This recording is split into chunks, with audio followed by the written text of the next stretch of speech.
Permettez-moi maintenant de vous présenter brièvement notre orateur, Luis Lema, né à Madrid.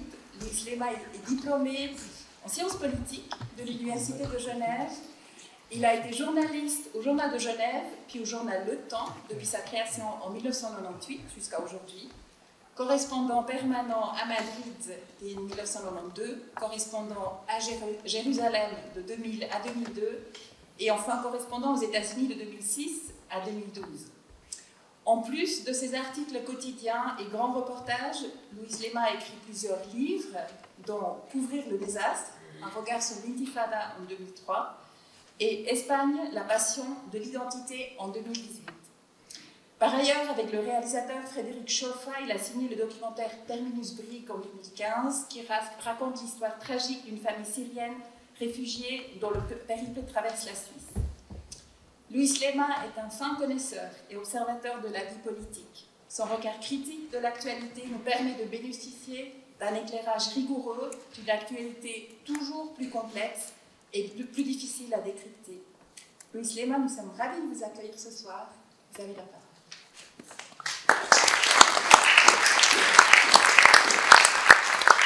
Merci de ces éloges et merci à vous tous et toutes d'être là. Ce que je dis souvent quand je parle avec les gens de l'association des alumni, c'est que j'aime bien m'y rendre parce qu'on est en famille, en fait. parce qu'on a tous un socle commun.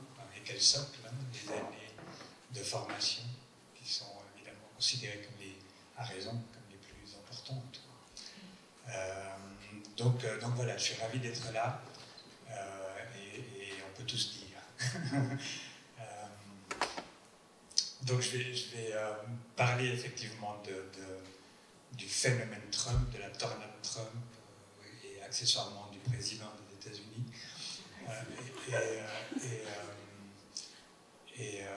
J'aimerais vous proposer, puisque précisément on est un tout petit peu en famille, de commencer par une sorte de pirouette.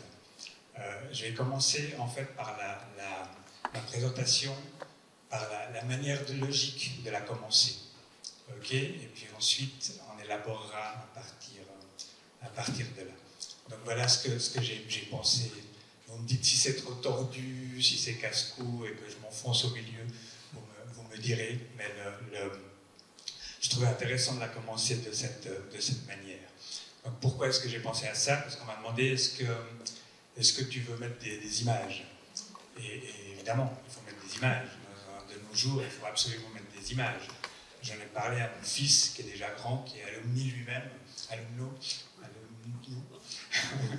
et qui m'a dit, mais enfin papa, il faut des images. Eh bien non, il n'y aura pas d'images. Mais s'il avait fallu en mettre, et je vous propose d'y penser, voici la première image qu'il aurait fallu, enfin à laquelle il aurait fallu penser. C'est évidemment une image qui est générée par l'intelligence artificielle et qui montre Trump en habit de pape. Donc voilà, on l'aurait mise. Regardez, Trump en habit de pape. De quoi sourire, au moins, de quoi être effrayé par cette sorte d'insulte qui, pendant que des millions de catholiques sont dans quelque chose d'important pour eux, lui vient non seulement afficher cette image, mais qui en plus, finalement, se verrait bien en tant que pape, si on lui demande, ou même si on ne lui demande pas. Mais c'est peut-être la suite qu'il envisage pour lui-même.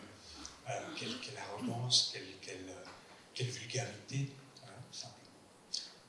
Voilà, deuxième image. Nous sommes maintenant dans le bureau ovale de la Maison-Blanche, donc le cœur du pouvoir des États-Unis.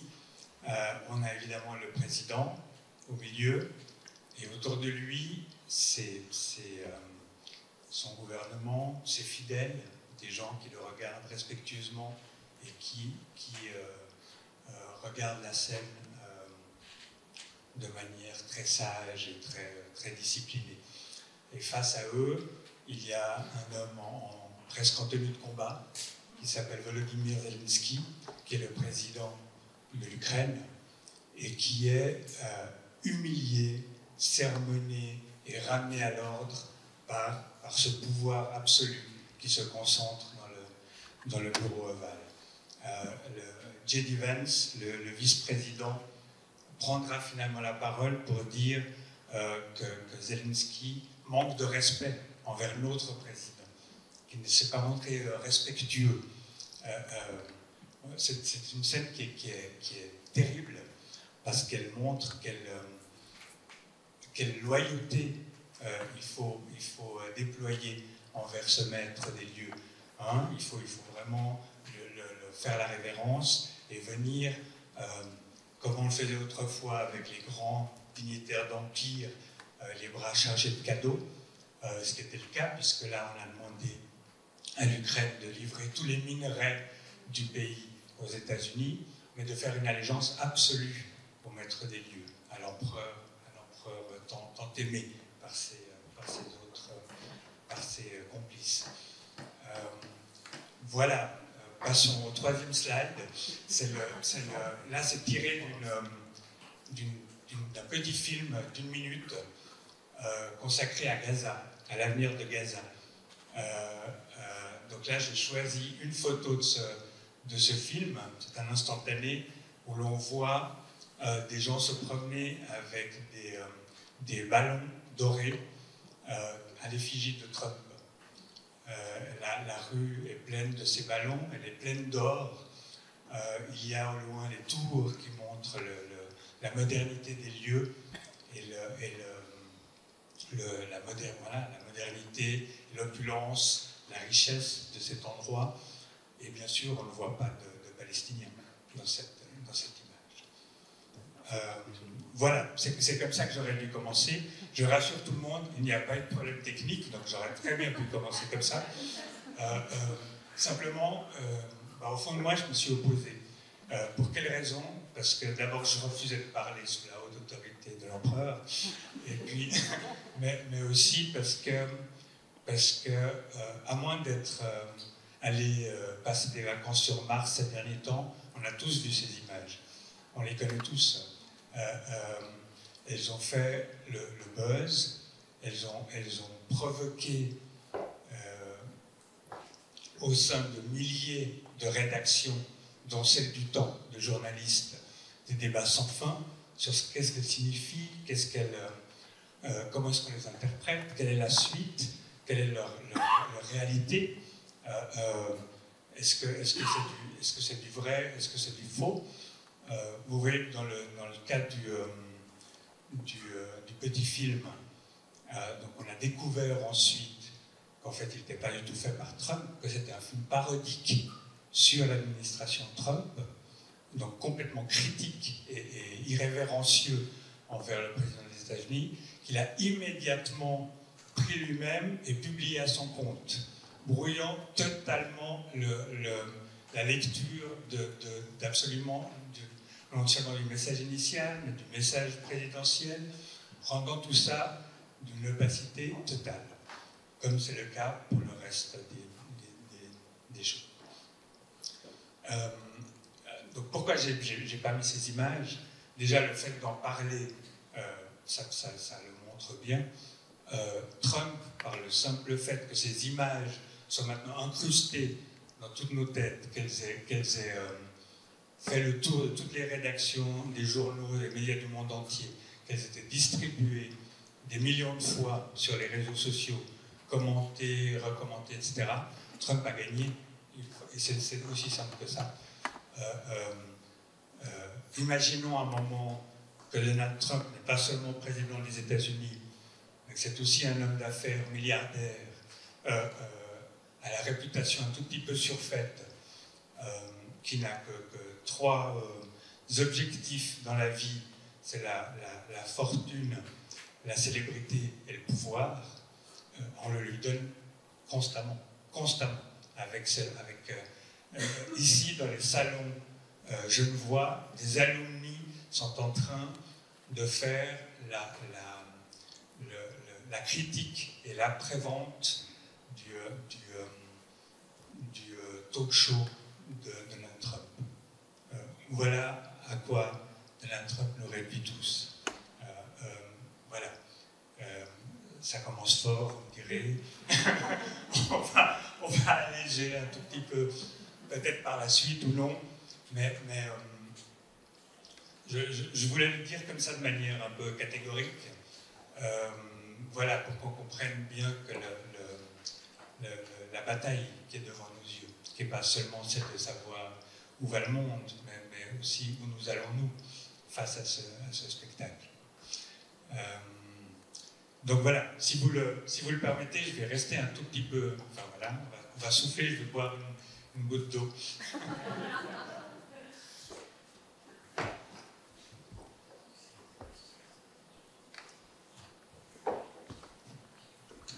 Je vais rester un peu dans le monde des journalistes, si vous permettez. C'est pas seulement parce que c'est celui que je connais le mieux, hein, c'est là que je risque de dire moins de bêtises, mais aussi parce que d'une certaine manière, comme j'ai essayé de le montrer avec ces photos,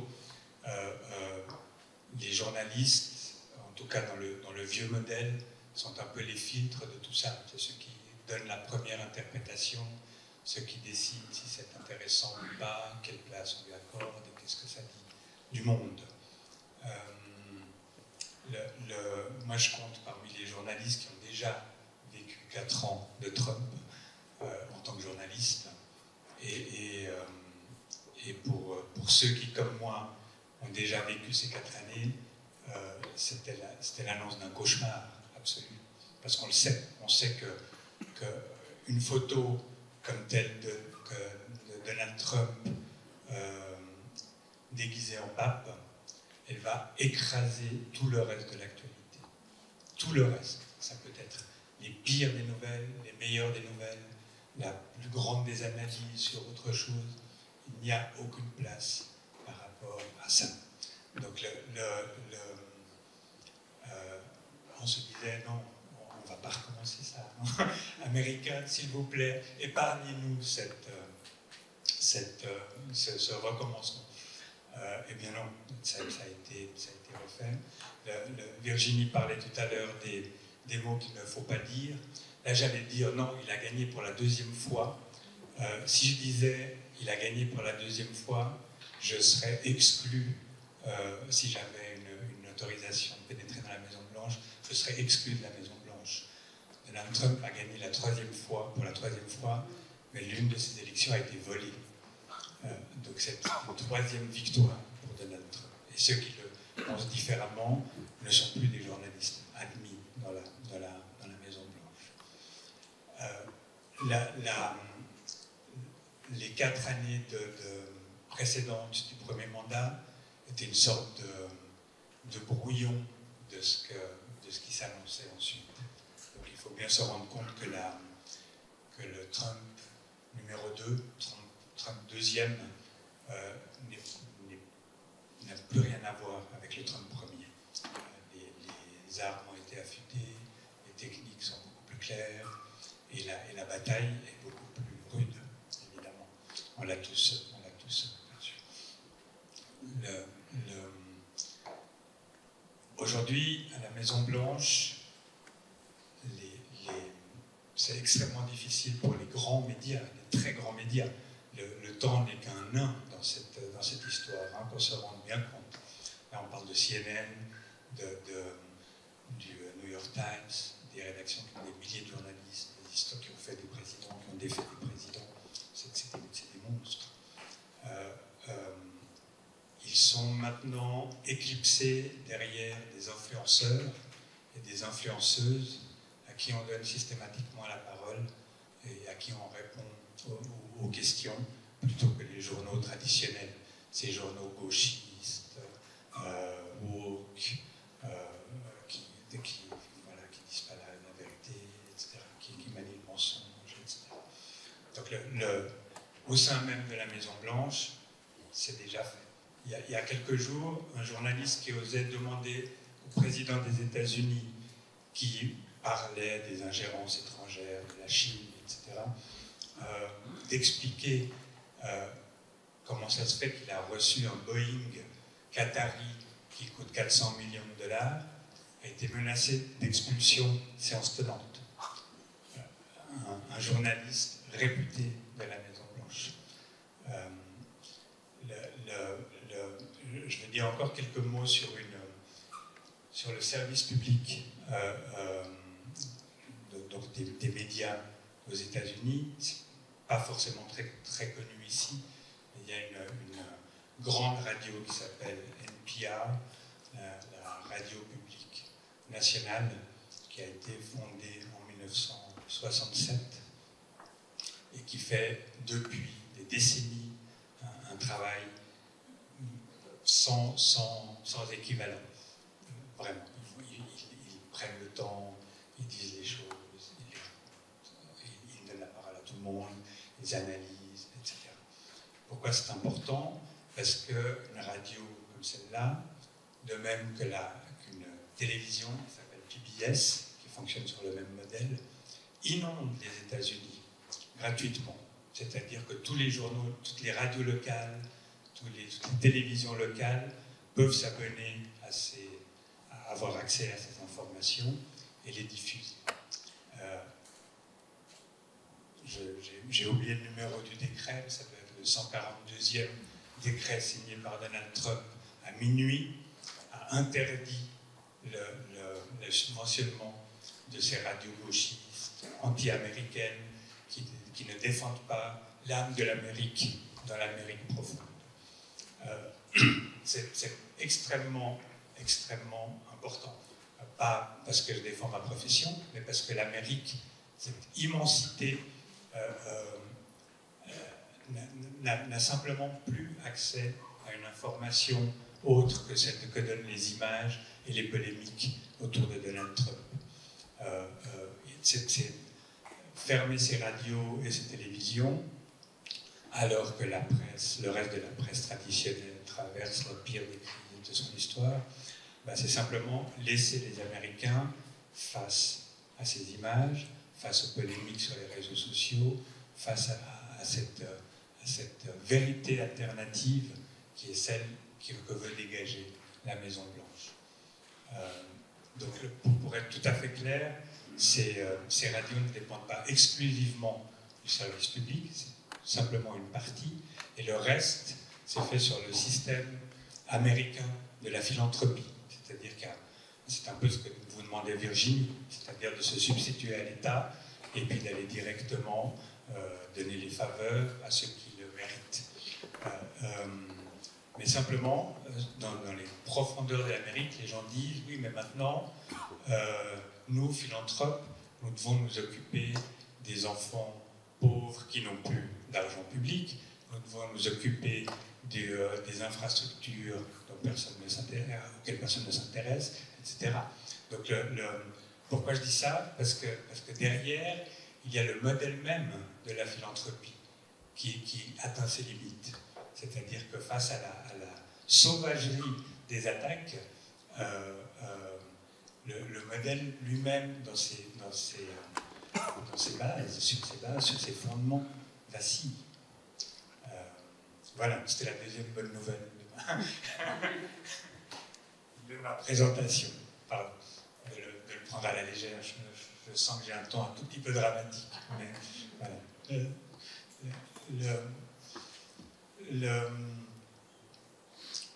Pourquoi est-ce que je disais que le Trump deuxième époque n'a rien à voir avec la première? C'est d'abord parce qu'il a réussi à nous prendre au dépourvu, mais aussi parce que les 4 années qu'ont mis les médias à souffler et à penser à autre chose, l'ancienne équipe de Trump les a mis à profit pour préparer la nouvelle attaque. Donc toutes ces attaques dont je vous parle contre les médias ou contre les autres, contre la longue liste des associations, ou des mouvements ou des personnes anti-américaines, tout ça a été très très clairement mis noir sur blanc par une organisation qui s'appelle la Heritage Foundation, dont vous avez sans doute entendu parler. près de 1000 pages, tout est dit dans cette ordre de marche, qui est un plan de bataille pour faire pleurer les libéraux, faire pleurer la gauche. C'est que pour que la gauche, entendue dans un sens très large par Donald Trump et les siens, pleure et réclame merci. C'est un plan d'exécution de la gauche, non pas des gens évidemment, hein, mais de la gauche en tant que telle, et de cette partie anti-américaine de l'Amérique. Il y a donc, encore une fois, sur ces médias publics, absolument tout est décrit, les raisons pour lesquelles il faut les combattre, la méthode qu'il faut employer, etc. Mais il y en a des centaines d'autres, et on le voit bien. Et ce plan-là, d'une certaine manière, c'est celui qu'a appliqué ces 100 derniers jours ou 120 derniers jours Elon Musk avec son fameux office Doge, dans lequel il était chargé de détruire le système américain en place. Donc c'était ça sa tâche. Il vient de démissionner aujourd'hui parce qu'après 120 jours, sa nomination devait être soumise au contrôle du Congrès. Et si je ne me trompe pas, c'était le 28 ou quelque chose comme ça. Donc Elon Musk, dont la fortune personnelle est d'environ 350 milliards de dollars, était chargé d'en économiser 1000 milliards de dollars dans l'administration. Il n'a pas rempli son rôle. Il est, semble-t-il, même pas à 10% de l'objectif. Mais personne ne va lui en vouloir. Hein. Il a quand même mis ses démenés. Il a mis à la porte environ 250 000 fonctionnaires. Il a sabré dans tous les programmes de défense de l'environnement, notamment. Il a coupé, amené des geeks autour de lui, c'est-à-dire des gens compétents dans les programmes informatiques pour aller voler des données, peut-être pour en détruire sur les questions liées à l'environnement, à la recherche fondamentale, etc. Donc il n'a pas gagné, mais l'Amérique que laisse aujourd'hui Elon Musk n'est plus tout à fait la même que celle dont il a hérité il y a pas 3 mois.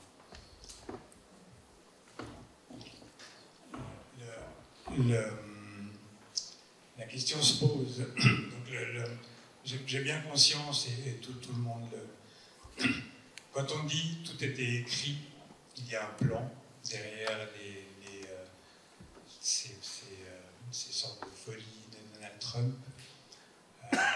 On passe un peu pour un complotiste en disant oui, bon, il y a un plan, voilà, mais personne ne l'a lu, et puis c'est un plan un peu fantôme.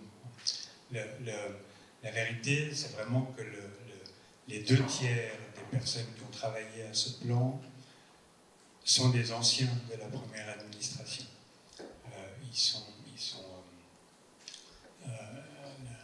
L'organisation qui a rassemblé toutes ces 1000 pages, elle a eu recours à des dizaines d'autres organisations. Donc c'est pas un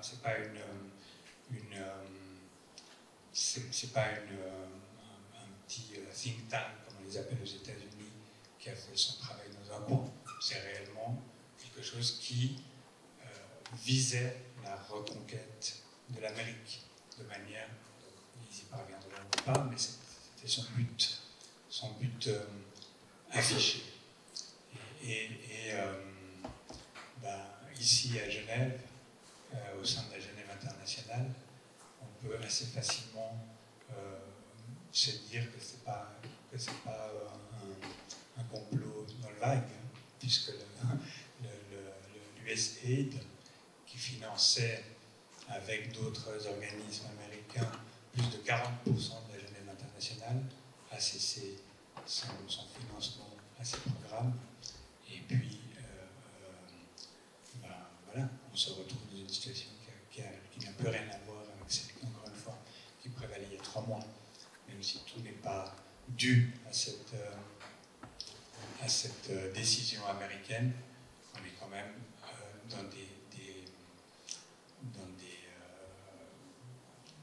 devant un programme, devant un plan d'action qui a des conséquences très nettes et très manifestes sur la planète entière. Parce que le fait est qu'on s'intéresse ici, et pour cause, à la Genève internationale, aux centaines, aux milliers d'emplois que cela concerne, à cet écosystème, comme on l'appelle, qui rend Genève si particulière, qui est maintenant menacée, parce qu'on arrache de lambeaux. Mais derrière ça, la Genève internationale, les Nations Unies sont aussi des organisations, sont composées d'organisations qui viennent en aide aux gens, et souvent en aide pour des questions de vie ou de mort. Donc il est assez clair que ces coupes qui ont eu lieu dans les programmes de la Genève internationale ont déjà causé des dizaines de milliers de morts, en vérité, et vont continuer à le faire. Donc on est en train de parler d'affaires extrêmement sérieuses, qui concernent simplement la vie et la mort des gens.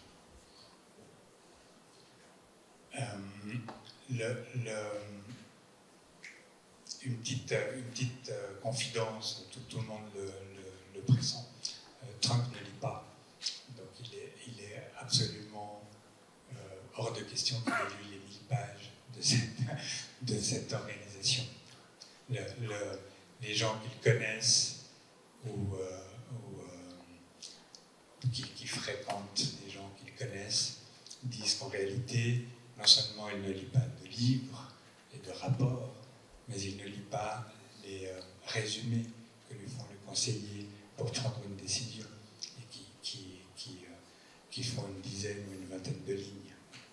Donc ça, je ne l'invente pas, c'est Giulio d'Empoli, que vous connaissez peut-être, qui était un tout petit peu dans le secret des confidents d'hommes et de femmes de pouvoir, qui tient ça des proches de Donald Trump. Donc Trump peut écouter et puis ensuite il décide.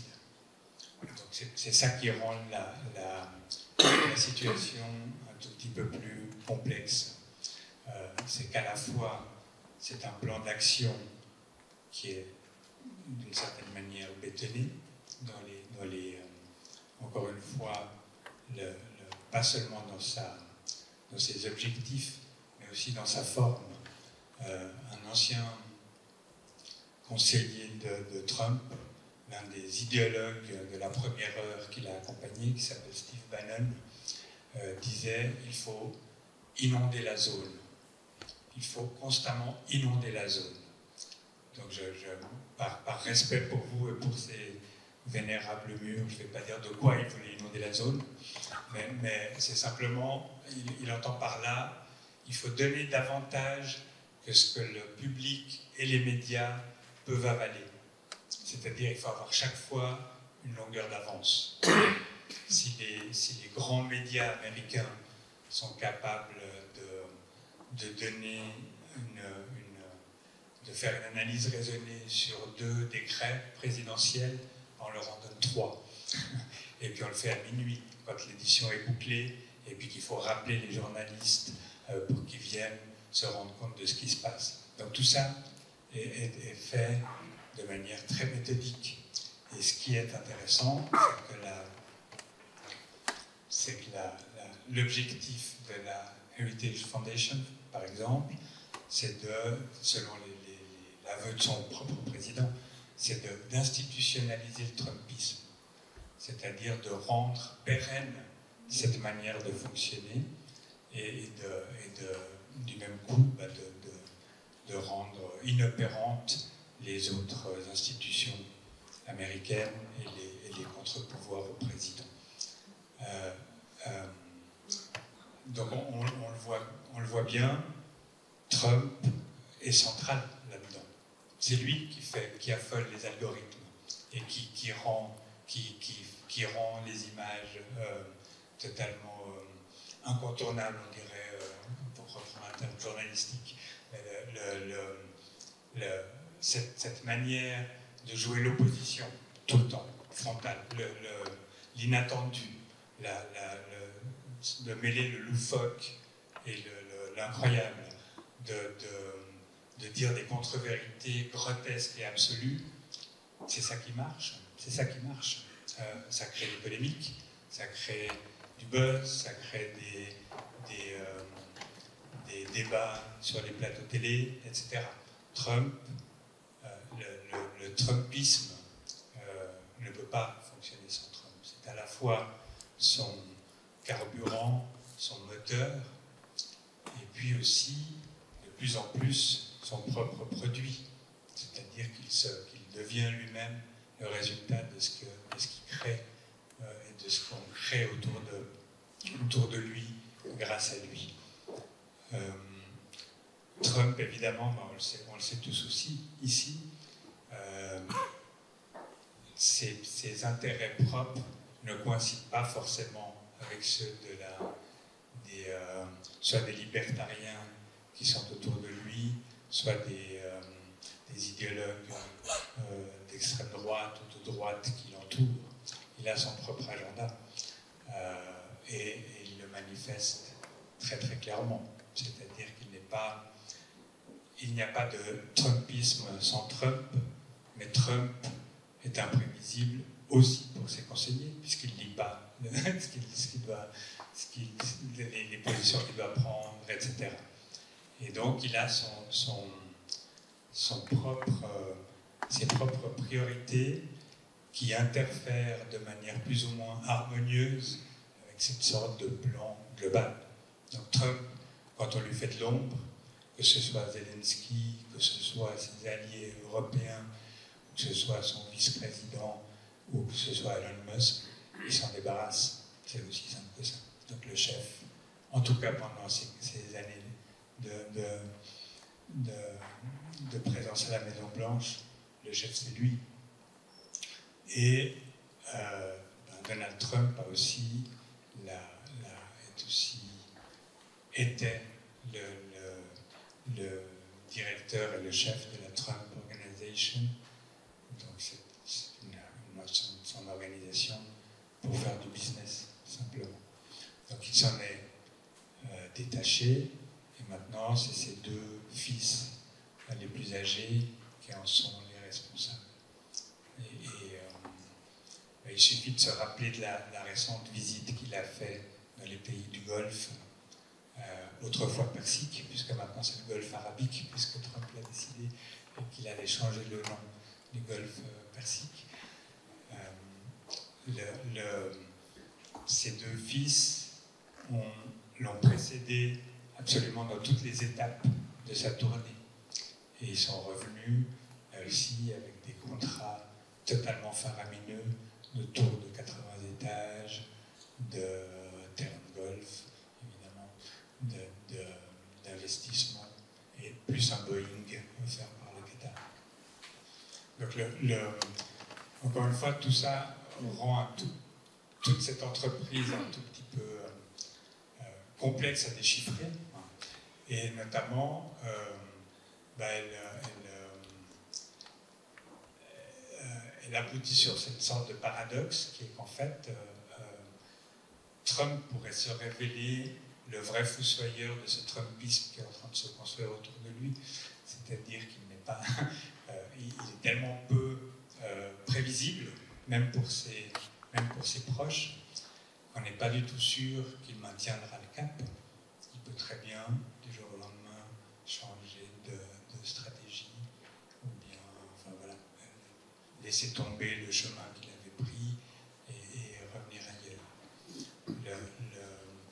La question. Évidemment, je parlais avant des gens concernés par les programmes qui se jouent ici, notamment dans la Genève internationale. La question est évidemment centrale aussi pour les guerres qui font rage, et notamment pour les deux, j'allais dire importantes, mais les plus visibles pour nous en tout cas, celles qui ont le plus de conséquences stratégiques, qui sont l'Ukraine et Gaza.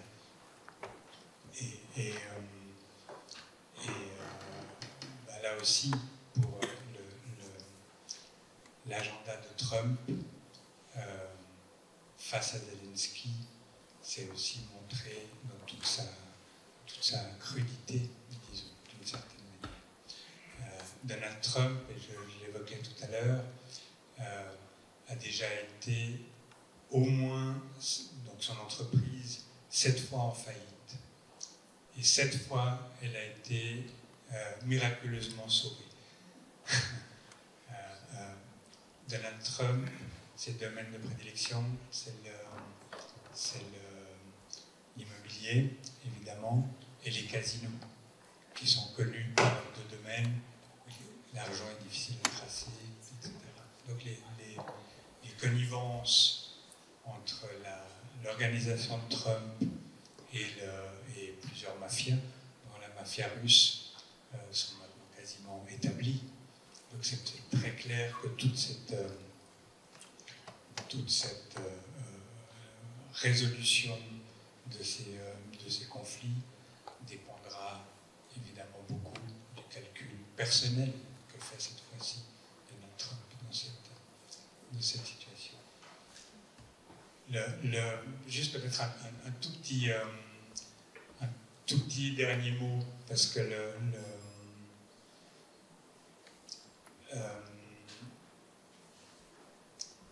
Trump, le Trumpisme, la nécessité d'avoir l'un et l'autre pour que leur entreprise puisse continuer à fonctionner.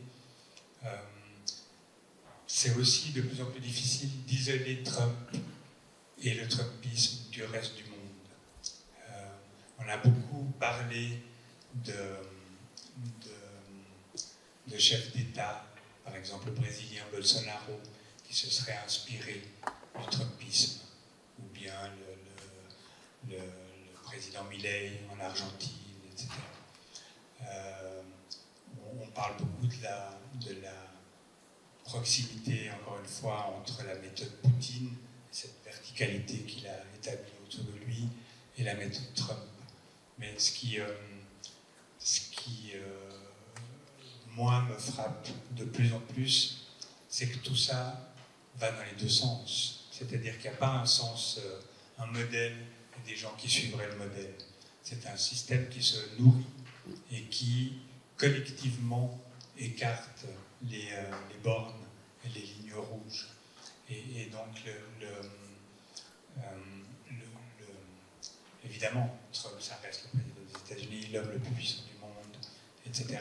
Mais la vigilance, d'une certaine manière, elle doit aussi concerner des plus petits Trump qui sont ici et qui font circuler cette sorte de nouveaux modèles, de nouvelles valeurs, etc., qui peu à peu prend s'élargit et prend ses racines réellement. Voilà, on me fait signe que c'était à peu près le temps qui m'était imparti. Encore une fois, après, je suis ravi de répondre à vos questions, espérant qu'on débouchera plutôt sur les solutions et sur les espoirs, etc., plutôt que de s'enfoncer encore dans cette présentation. Merci beaucoup.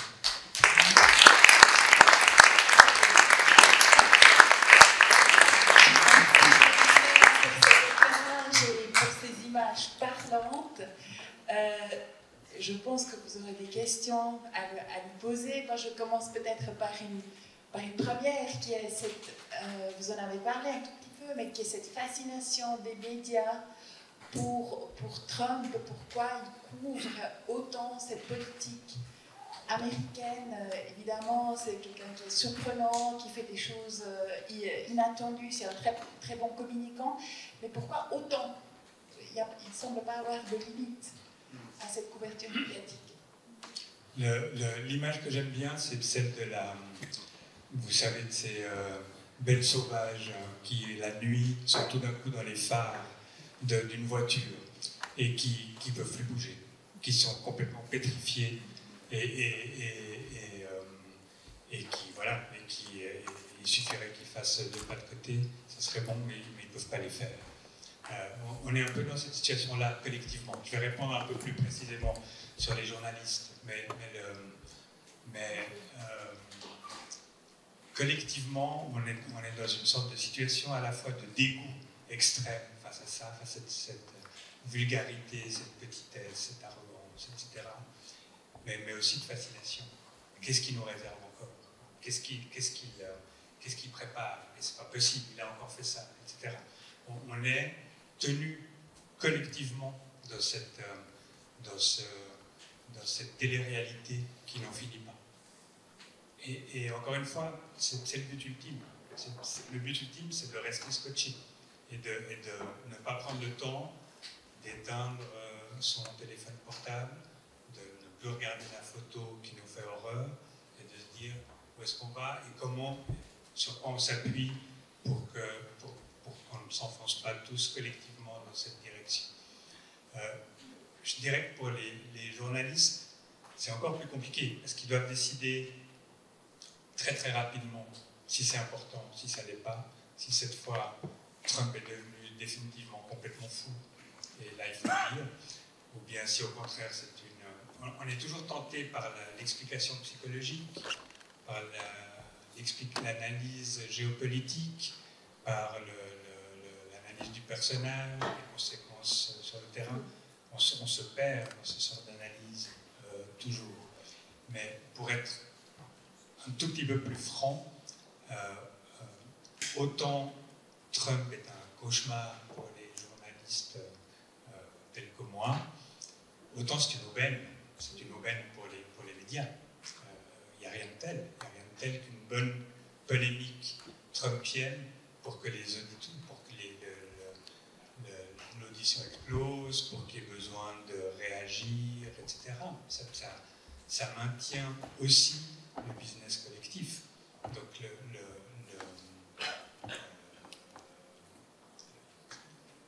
personne face à ce phénomène n'est totalement innocent, à commencer d'ailleurs par l'opposition démocrate américaine. On prend peut-être 2-3 questions et comme ça. Alors, tu fais le lien avec la question que j'avais envie de te poser. Merci pour le sombre portrait. Mais en fait, tu n'as pas cité une seule fois ni les partis républicains, ni le parti démocrate, ni la justice américaine. Et je me suis dit, mais en fait, il n'y a pas longtemps, peut-être certains d'entre vous ont été écouter l'historien Chapoutot à l'université aussi, qui décryptait la montée du nazisme en Allemagne presque jour par jour. Et en fait, il y a un moment donné où les partis n'existent plus, et il y a ce personnage, Hitler, qui prend tout le pouvoir, mais le nazisme qui... Et là, on a un peu cette impression que tout est dévasté autour, alors qu'on s'attend quand même à ce que ces partis puissants...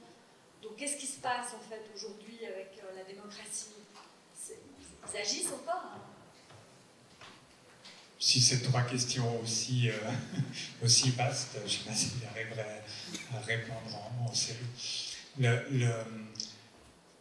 On attend d'autres questions? On regroupe avec d'autres? Trump a refait le coup de l'humiliation dans le bureau ovale avec Cyril Ramaphosa, président de l'Afrique du Sud. Qu'en est-il? Parce que je n'ai pas vraiment lu de décryptage journalistique sur le film, les allégations, et le fait qu'ils prennent beaucoup de nouveaux Sud-Africains, afrikaners, comme réfugiés aux États-Unis, alors qu'ils fichent dehors d'autres réfugiés. Merci. Je vous propose d'arrêter là. Je vais répondre à ces 2 questions, sinon, parce qu'elles sont importantes les les deux. Que reste-t-il du Parti républicain? Rien. Il reste rien du Parti républicain. Le Parti républicain s'est transformé en parti MAGA, Make America Great Again, et ça c'est sa vraie identité maintenant. Et tous ceux qui ne sont pas dans la ligne de cette idéologie-là n'existent plus. C'est aussi simple que ça. Et il y a des manières, des moyens de pression très directs qui sont exercés sur eux, sur le financement des élites, etc.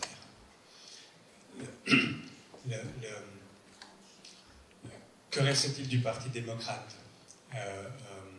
Un livre, plutôt 2 livres viennent de sortir sur la présidence Biden, dont vous avez peut-être entendu parler, et à quel point les démocrates savaient depuis longtemps que Biden ne pouvait pas faire 4 ans supplémentaires à la maison. Il avait des heures de pointe où la conscience revenait, quelques heures durant la journée. Le reste du temps, il était inopérant. Et les démocrates le savaient. Simplement, s'opposer à ça, lancer le débat, et puis au risque de provoquer des dissensions, au risque de passer au second plan, etc., personne n'a pris les risques de ça. Donc tout le monde au sein du Parti démocrate s'est écrasé en disant peu importe, moi j'ai encore le temps de me présenter dans 4 ans, et là il y aura un désastre. Donc moi je suis abonné à certains. Voilà, je reçois des messages des démocrates, de Kamala Harris, etc. Il n'y a pas l'once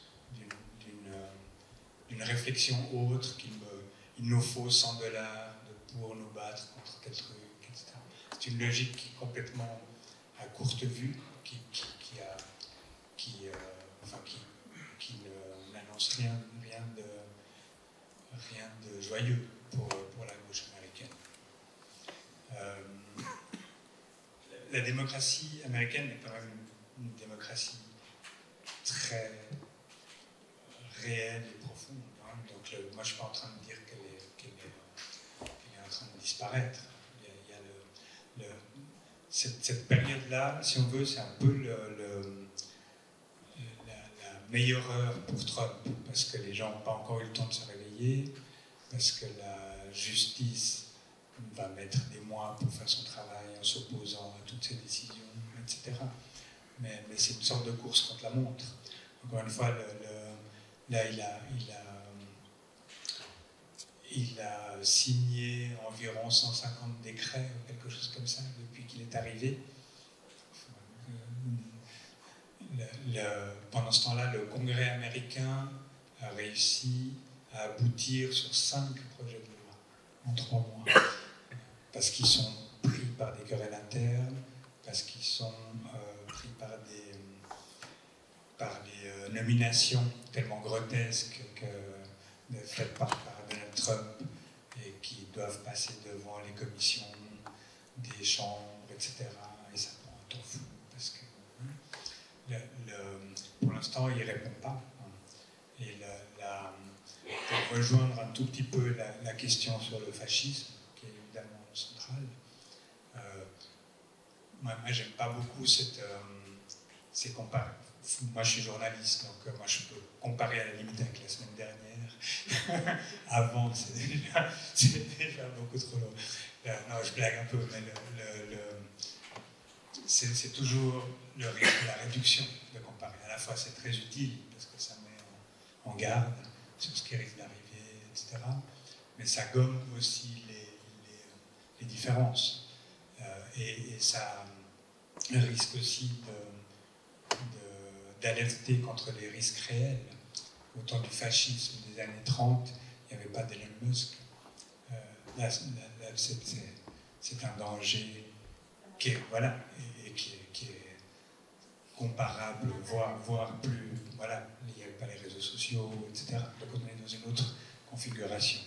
Mais ceci dit, l'une des lois adoptées pour l'instant par l'une des chambres elle est terrible. Là aussi, elle fait 1000 pages.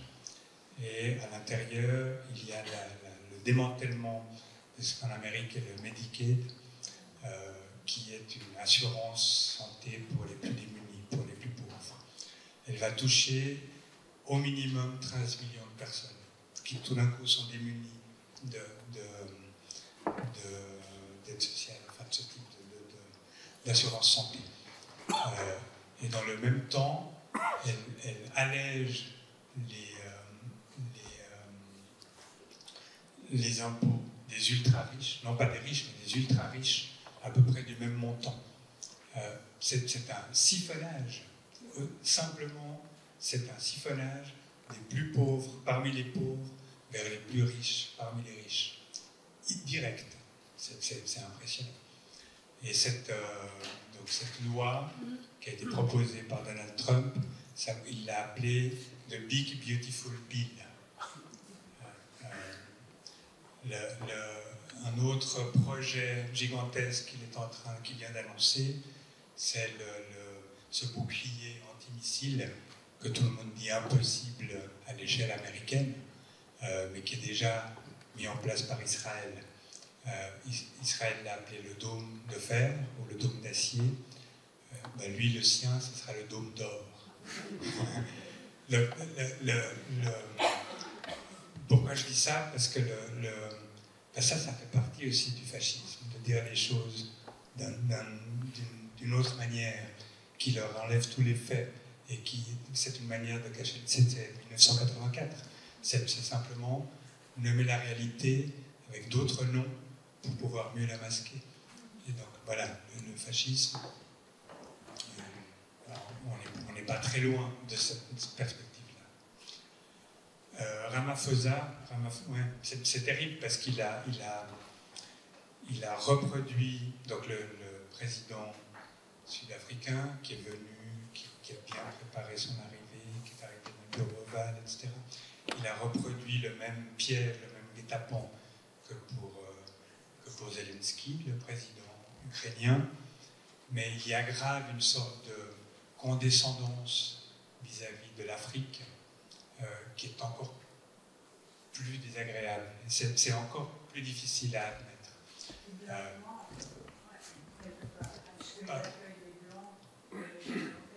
Alors là, ça c'est une autre affaire. Il y a un énorme contentieux entre l'Afrique du Sud et les États-Unis de Donald Trump, lié notamment au fait qu'Elon Musk est de descendance africaine, comme on le sait, qu'à ses heures perdues, il fait quand même des saluts nazis qui sont interprétés comme tels, mais qui font sans doute référence à des enseignements qu'il a reçus quand il était petit. Et puis l'Afrique du Sud est aussi le pays qui, au nom du Sud global, comme on l'appelle maintenant, a porté plainte au sein de la Cour internationale de justice pour la plausibilité d'un génocide commis à Gaza. Donc tout concourt à ce que l'Afrique du Sud ne soit pas la bienvenue dans le bureau ovale. Et de fait, la moitié, donc il l'a aussi complètement piégé en faisant, comme moi j'ai fait, montrer des diapos à la Maison Blanche, mais aussi en montrant des images qui ne provenaient pas d'Afrique du Sud, qui venaient d'Ouganda, si je ne me trompe pas.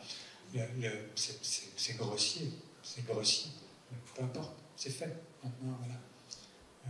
Donc non, il n'y a pas de génocide africain en Afrique du Sud. Ça, tous les spécialistes ont.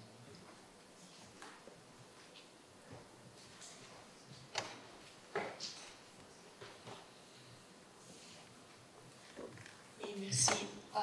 Je suis suisse-américaine et j'ai vécu en Amérique la plus partie de ma vie et je reçois beaucoup d'informations que je trouve qui sont vraies. Et quand vous avez parlé de Musk, lui-même, la vérité c'est qu'il a dit si Donald Trump n'était pas élu, lui, il serait en prison parce que avec tous ces business qu'il a, toutes ces entreprises, il n'a pas été légal. Donc il y avait des investigations aux États-Unis contre lui et probablement il serait en prison. Mais sa priorité était de rentrer dans tous les systèmes, toutes les organisations qui cherchaient à lui mettre en prison. Et c'est ça qu'il a fait. Il a promis qu'il allait arrêter le gaspillage et les fraudes. Mais ce qu'il a fait, c'est qu'il a détruit toute l'évidence contre lui.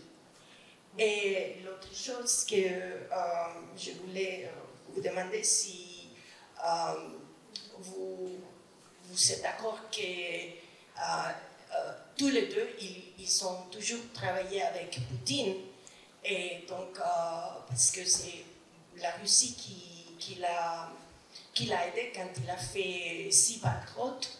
Il n'avait pas un sou et les banques américaines ne voulaient pas lui en prêter des sous pour continuer. C'est les oligarques russes qui l'ont sauvé. Donc il est endetté avec Poutine, mais Moscou aussi, il paraît que vous savez ces informations parce que c'est ça qu'on entend. Et ils connaissent très bien comment Poutine fonctionne. Et hier, il a posé la question, mais qu'est-ce qui se passe avec Poutine? Il est devenu fou? Qu'est-ce qui se passe avec lui? Et l'autre chose, c'est par rapport au christian nationalisme. C'est une question ou... Je lui demande si il connaît tout ça, s'il est informé.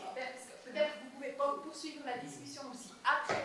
Oui. Et puis on prend peut-être encore 2 ou 3 questions et puis après on va... Ok. Juste pour résumer l'intervention de cette dame, dans la mégalomanie de Trump que vous avez décrite, où il se prend pour le roi du monde, etc., comment supporte-t-il Poutine, qui est le roi du monde?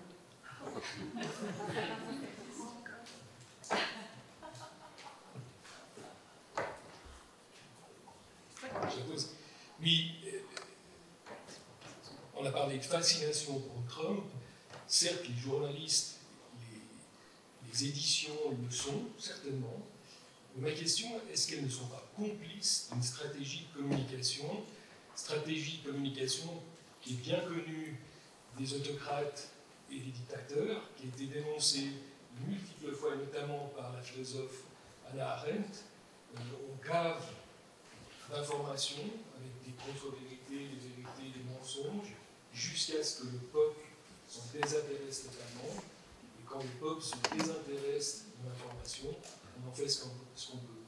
Est-ce que les médias ne sont pas complices de ça? Parce qu'il n'y a pas un journal, un téléjournal, une radio qui chaque jour relaie des informations qui, souvent, n'ont aucun sens, n'ont pas de contenu informationnel.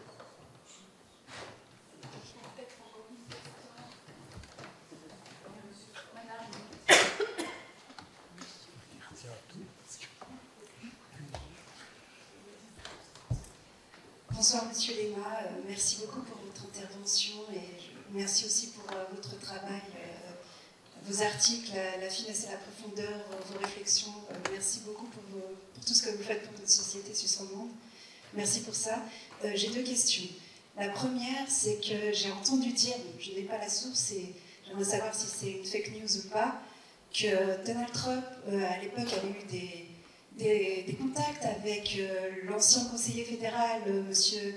Christophe Blocher, et qui se serait fortement inspiré de lui, autant sur le Front Colafort, le tribun populiste d'extrême droite, etc. J'aimerais savoir si c'est une fake news ou pas. Et deuxième question, je me suis toujours demandé de manière... par rapport au premier mandat de M. Trump, si en fait c'était pas la résultante vous avez parlé des valeurs, de l'idéologie, etc., mais si c'était pas la résultante en fait de l'idéologie du Tea Party de l'époque de Sarah Palin et Sofferer, gouverneur d'Alaska, et qui était aussi dans l'outrage, des propos extrêmement choquants, etc., qui ne faisait pas partie des Républicains, mais qui avait ce petit parti, mais déjà très virulent à l'époque. Et je me suis toujours demandé si les idées du Tea Party n'avaient pas en fait infusé dans la société américaine et puis avaient donné la naissance aux Trumpistes. Voilà, je vous remercie. Je vais essayer de ne pas oublier de questions. Pour Bleucher, je n'étais pas au courant, mais si vous avez des informations, je suis preneur. Le problème quand on parle de Trump, c'est qu'on parle du monde entier, donc on peut pas tout savoir, mais volontiers. Quelle était la deuxième question, la vôtre? Pardon. Le type, oui, c'est une évidence. C'est une évidence. Trump a beaucoup regardé la télévision et il s'est beaucoup inspiré de ça. C'est pas du tout un idéologue, donc l'idéologie n'a pas forcément infusé, mais la manière, le propos général, etc., c'est sûr. Trump ne vient pas de nulle part. Et Trump est autant le moteur que je décrivais tout à l'heure, que le symptôme de quelque chose de plus large que lui et qui a progressivement mûri. Bon, ça, c'est clair. Et la manière que le Parti démocrate n'a pas attendu Trump pour s'autodétruire. C'est un long processus, malheureusement.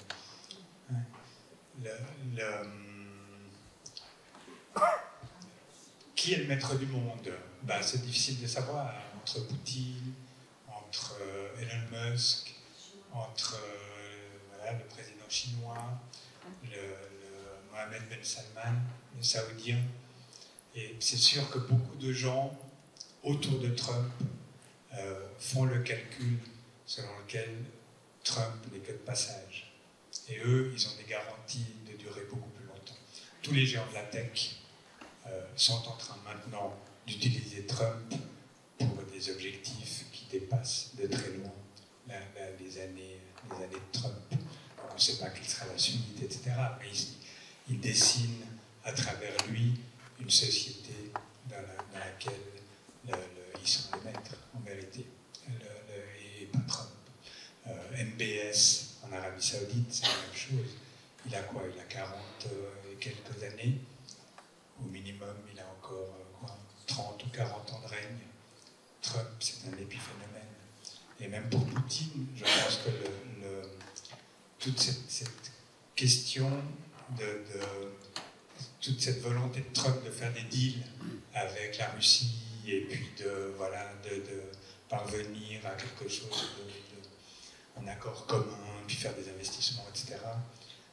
Tout ça, c'est financier et c'est profondément méprisé, en tout cas dans son idéologie, par la Russie actuelle. Ça, c'est la preuve ultime de la décadence occidentale. Et donc, Trump n'est qu'un jouet, en fait, dans tous ces parcours des uns et des autres. C'est ça aussi qui est intéressant, c'est qu'il permet l'établissement d'un environnement duquel il disparaîtra tôt ou tard. Et puis sur la complicité des journalistes, oui, on est complice comme tout le monde l'est en allant surfer sur Twitter. Vous voyez, c'est très difficile de se dire ce que dit l'homme le plus puissant de la planète n'a aucun intérêt et n'a aucune conséquence.